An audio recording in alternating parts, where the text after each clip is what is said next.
we are what the future is for women. Yeah. And I look at having my daughters, and He landed in her life like a dream. She was 40, healing from a divorce. He was 25, charming, and promised her the world.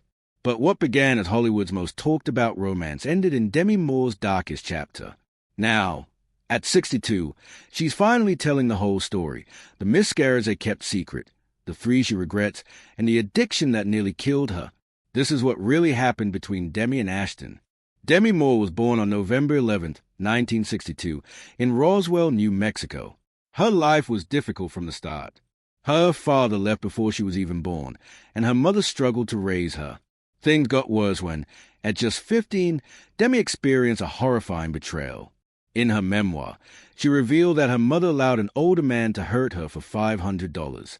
The emotional scars from that moment stayed with her for years. Her home life was chaotic. Both her parents drank heavily, and the family moved constantly, over 30 times by the time she turned 14. Demi never felt stable or safe. When she was just 12, she endured something no child should. Her mother attempted suicide. Demi had to dig pills out of her mother's mouth with her small hands while her stepfather held her down. That moment forced her to grow up far too quickly. School offered no escape. Demi struggled with dyslexia and had a condition that required multiple eye surgeries. By 16, she dropped out and began living on her own, working various jobs like modeling and debt collection to survive. At 17, she married rock musician Freddie Moore, hoping to leave her troubled past behind, but the marriage lasted only 4 years. Despite everything, Demi didn't give up. She wanted a better future and kept pushing forward. At 19, she landed her first big break on the soap opera General Hospital, playing journalist Jackie Templeton. Over 1,000 actresses auditioned, but Demi stood out. She earned just $750 per episode, but the role marked the beginning of her rise. Her character, Jackie, was strong and determined, a rarity for women on TV at the time, and her performance impressed both viewers and producers. Off-screen, however, Demi was battling addiction. She partied heavily, sometimes for days. Director Joel Schumacher stepped in during the filming of her next big project, St. Elmo's Fire, when he saw her potential. He gave her an ultimatum: get sober or lose the role. Demi chose to fight. With support, including someone being paid to stay with her at all times during filming, she turned her life around. In 1985, St. Elmo's Fire became a huge success. The film, about a group of friends navigating adulthood, starred other rising talents like Rob Lowe and Emilio Estevez. Demi played Jules, a party girl with deep struggles, a character that mirrored parts of her real life. Her performance cemented her place in the Brat Pack, a group of young stars dominating the 1980s. Though the label wasn't loved by the actors, it brought them fame and attention. Demi's success in St. Elmo's Fire opened more doors, leading to major roles in films like About Last Night and Ghost. In 1990, Ghost made Demi Moore a global superstar. The film, made on a modest $22 to $23 million budget, grossed $505.7 million worldwide, becoming the highest-grossing film of that year and the third highest of all time at that point. Demi played Molly Jensen, and her performance touched millions. The iconic pottery wheel scene with Patrick Swayze, set to Unchained Melody, became one of the most memorable moments in movie history. Her short haircut from the film sparked a global fashion trend. Personally, this was also a high point for Demi. While Ghost topped the box office, her husband Bruce Willis's Die Hard 2 was also a massive hit. For a time, their films were the top 2 in theaters, a record for married Hollywood couples that stood for 34 years. Ghost earned Demi a Golden Globe nomination and a Saturn Award for Best Actress. The film's blend of romance, comedy, and the supernatural proved that unique, emotional storytelling could become massive box office hits, inspiring filmmakers to take more creative risks. After Ghost, Moore continued to shine. In 1992, she starred alongside Tom Cruise and Jack Nicholson in A Few Good Men, which grossed over $243 million. Her portrayal of Lieutenant Commander Joan Galloway showed she could hold her own in a serious, male-dominated film. Then in 1993, Demi took on the bold and controversial role in Indecent Proposal, playing Diana Murphy, a woman asked to sleep with a stranger for $1 million. The film was a commercial hit, earning nearly $267 million on a $38 million budget, but it sparked intense debates about morality and relationships. Feminists criticized the film for objectifying women, and Demi later admitted that the backlash was one of the hardest parts of her career. Still, she continued choosing roles that challenged societal expectations, pushing the boundaries of how women were portrayed in film. In the 1990s, Demi Moore continued to take bold and provocative roles that sparked both admiration and controversy. In 1996, she starred in Striptease, playing a stripper, a role that drew massive attention due to its daring subject matter and Moore's nude scenes.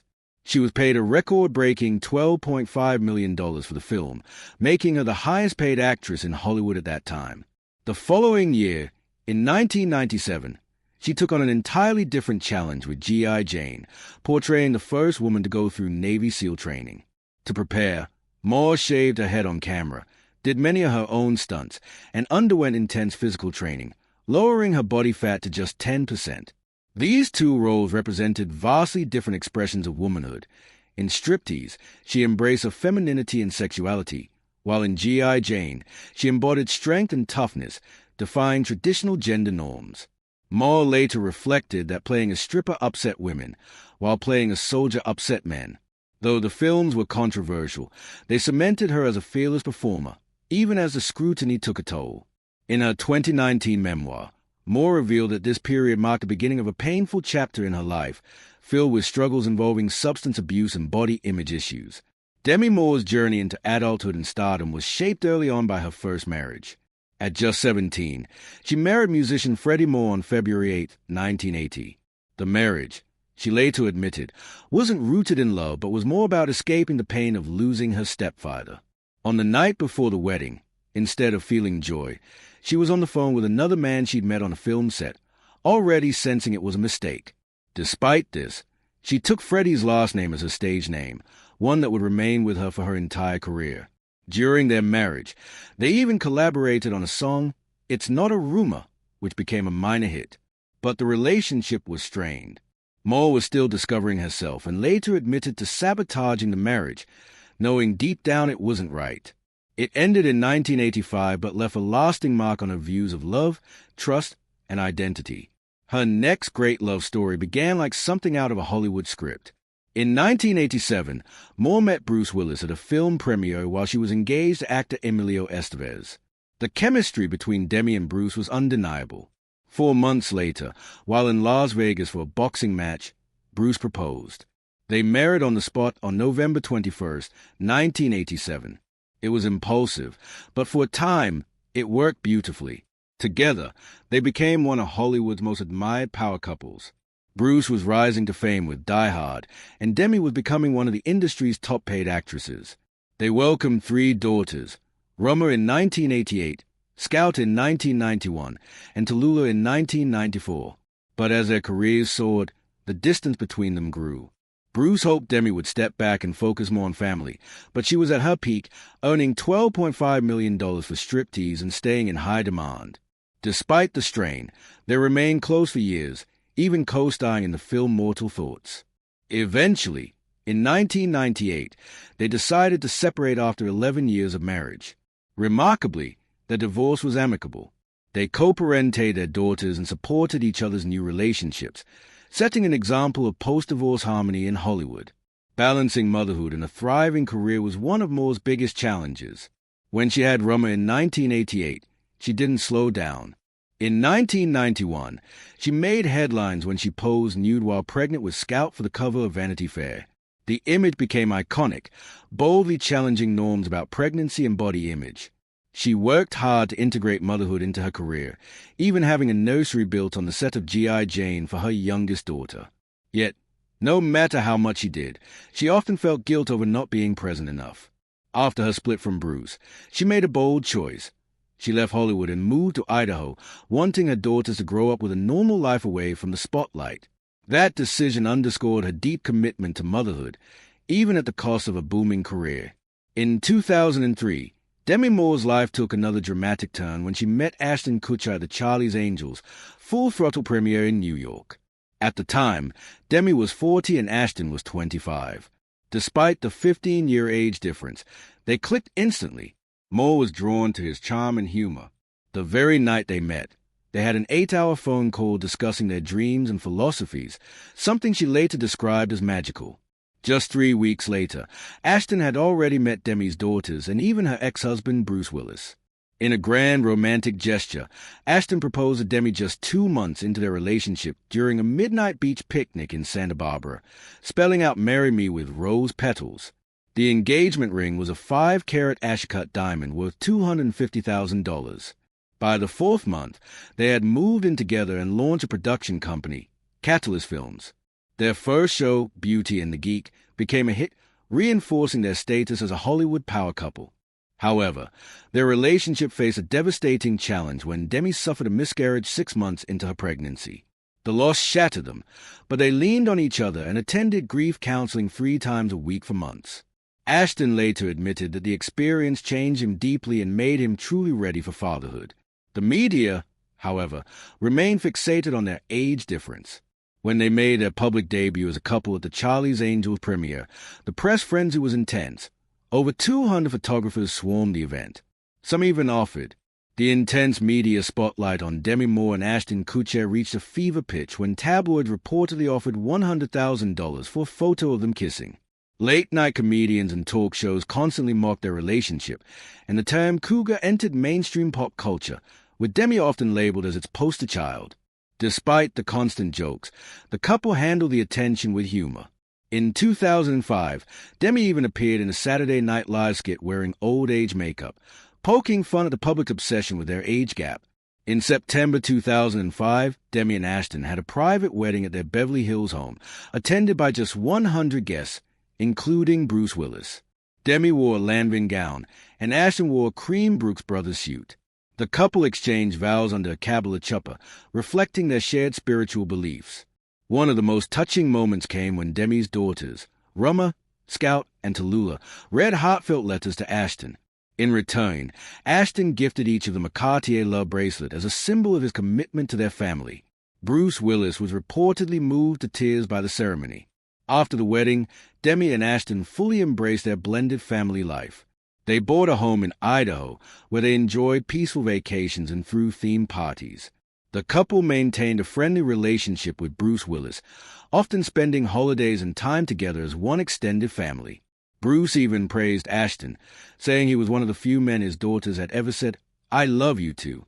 At just 27, Ashton took on the role of stepfather to 3 girls, ages 17, 14, and 11. He fully embraced the responsibility, attending their school events, learning to French braid their hair, and even taking parenting classes to better understand his role. Ashton supported Ruma's creative aspirations, helped her start her Twitter account, and produce a film The Whole 10 Yards. Scout credited him for sparking her interest in technology, which later led her to study computer science. Still, the blended family had its challenges.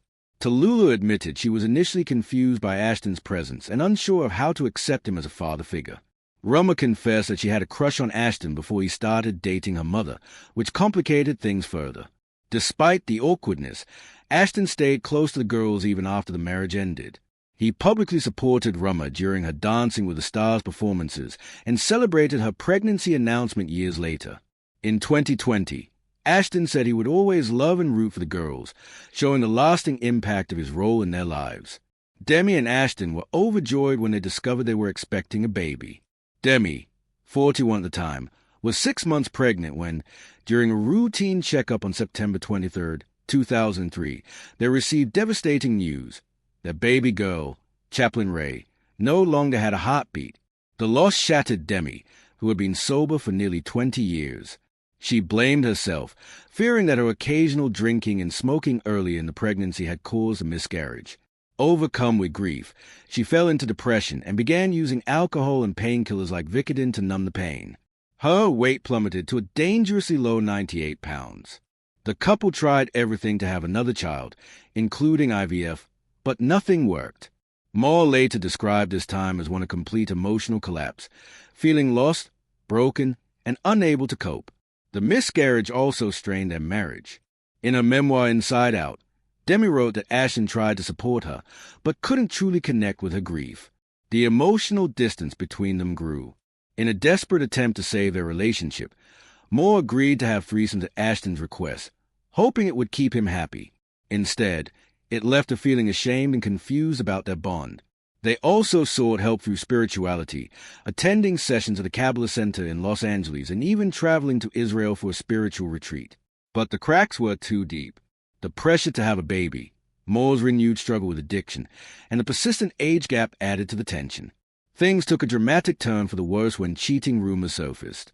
On their 6th wedding anniversary, September 24th, 2011, Ashton allegedly spent the night with 22-year-old Leal. Moore had seen Leal before, at a bowling alley where the younger woman brazenly gave Kutcher her number in front of Demi and her daughter. Moore found out about the affair through a Google alert on her phone while she was preparing for a red carpet event. When she confronted Ashton, he admitted it. To make matters worse, Moore later discovered that he had also cheated earlier with another 21-year-old woman named Brittany Jones. Kutcher tried to justify his actions by claiming that the threesomes had blurred boundaries in their relationship, an excuse that only deepened Demi's heartbreak. The scandal quickly became public, amplifying Moore's humiliation. Just days after the news broke, the couple appeared at an event for their anti-human trafficking foundation. Demi had to stand beside Ashton as he delivered a speech, knowing what he had done. On November 17, 2011, she announced their separation, calling it a painful but necessary decision to remain true to her values. The divorce process dragged on for nearly 2 years, with Ashton officially filing in December 2012. Their split was finalized in November 2013. Moore later said the end of the marriage felt like a nightmare and crushed her self-worth. Ashton admitted in a 2023 interview that the divorce made him feel like a failure. Both struggled to heal, especially with so much of their pain playing out under the public eye. After a divorce from Ashton Kutcher, Demi Moore's life began to unravel. Having been sober for nearly 2 decades, she relapsed into addiction. Things came to a head on January 23, 2012, when Demi suffered a seizure during a party at her home in Benedict Canyon. Demi Moore's downward spiral became frighteningly public on January 23, 2012, when she had a seizure at her home in Benedict Canyon. She had been smoking synthetic cannabis and inhaling nitrous oxide when someone called 911, describing her as semi-conscious and shaking. It was a terrifying moment and marked the beginning of an especially dark period in Demi's life. Over the next 3 years, her addiction worsened. She was taking up to 12 Vicodin pills a day and drinking vodka mixed with Red Bull. Her obsession with her body image deepened. She spent hours scrutinizing herself in the mirror, convinced she needed to be thinner. Her health deteriorated to the point where she weighed just 102 pounds. Stress, exhaustion, and malnutrition triggered more seizures, and she was barely hanging on. During this time, Demi became increasingly isolated. She distanced herself from family and friends, missing important moments like her daughter Rumma's 30th birthday and other family milestones. By September 2012, Demi finally checked into rehab at Cirque Lodge, a luxury treatment center in Utah that cost $150,000 a month. It was a crucial step in her recovery. But her addiction didn't just harm her. It deeply fractured her relationship with her daughters, Rumma, Scout, and Tallulah. The tension became so severe that Demi and her daughters didn't speak for 3 years. Tallulah, then 25, said it was like her mother became a different person, like a monster. She recalled feeling anxious every time Demi's speech slowed or when she became excessively affectionate. The stress even triggered Tallulah's own eating disorder and body image issues. Rumma, who was 31 at the time, felt angry and heartbroken, saying her mother's addiction had stolen something precious from her. She even had to call 911 during one of Demi's health emergencies, a moment that left her traumatized. Scout, 28, felt abandoned and unloved. The sisters were so estranged from Demi that they didn't attend her 50th birthday in 2012, and Demi missed major moments like Rumma's Dancing with the Stars appearance in 2015. 4 years, their relationship was strained, until a turning point came on November 12, 2015. Tallulah had just completed her own stint in rehab and bravely decided to reconnect with her mother. It was the first time they'd seen each other in nearly 3 years. Demi immediately flew to New York to be with her daughter. Rebuilding their bond took time and effort. In a 2019 episode of Red Table Talk, the family opened up about their struggles. Tallulah spoke about feeling abandoned. Rumma admitted she used to have panic attacks at the thought of seeing her mother. Scout confessed to being filled with anger and resentment. Demi took full responsibility, acknowledging that her addiction had deeply hurt her family. She committed to healing, attending therapy and family counseling for 18 months. A major breakthrough came in 2017 when they spent a week together at a retreat in Arizona, engaging in meditation and emotional healing exercises. Today, their relationship is stronger than ever. They celebrate holidays together, support one another on social media, and even work on creative projects as a family. For Demi's 60th birthday in 2022, her daughter surprised her with matching tattoos of the word mother in her handwriting, a heartfelt tribute to their renewed closeness. Demi also remained close to Bruce Willis long after their divorce in 2000.